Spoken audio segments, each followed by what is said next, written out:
अध्यक्ष महोदय धन्यवाद। अध्यक्ष महोदय, माझ्या मतदारसंघामध्ये ओरोदा गावी एका 7वीतल्या विद्यार्थीचा अपहरणाचा प्रयत्न झाला। कालची ही घटना घडलेली आहे।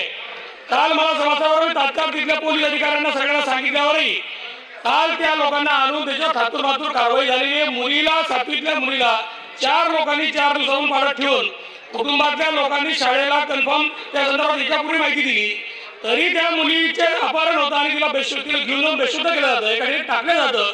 पण मुलगी शाळेतून घरी येत नाही म्हटल्यावर पालकांपासून तिची आली चौकशी होते आणि ती मुलगी एका ठिकाणी बांधलेल्या अवस्थेमध्ये तोंडवाल्या अवस्थेत सापडते। इतकी गंभीर घटना असताना खऱ्या अर्थाने तिथल्या एसपींनी जागेवर जाणे, त्या लोकांवर कठोर कारवाई करणं गरजेचं आहे। पण अशा स्थितीमध्ये पोलीस प्रशासनाची ही जी पद्धत आहे, तर ज्या पद्धतीत पोलीस प्रशासन काम करत आहे, मला असं वाटतं हे चुकीचं आहे। मुक्ताईनगर मतदारसंघातलं कुरा तालुक्यात कुरा भागातलं ओरोदा गाव आहे, त्या शाळेत घडलेली घटना आहे। शाळेच्या त्या चेअरमन पासून बॉडीपासून मुख्याध्यापकांनाही पालकांनी 2 दिवसापूर्वी त्याची माहिती दिली होती।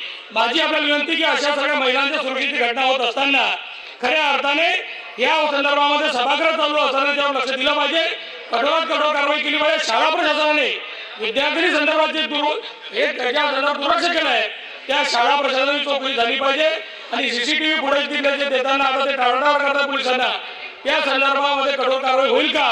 पहिला तर खरा प्रश्न माझा आहे, कारण गृहराज्यमंत्री आज सभागृहात बसले आहे।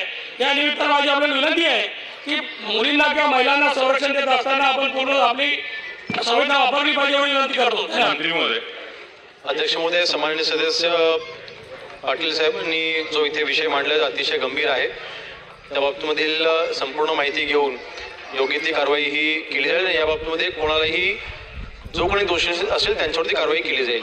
अगदी शाळा प्रशासन देखील जर का दोषी असेल त्यांच्यावर देखील कारवाई केली जाईल। सन्माननीय सोनवणे।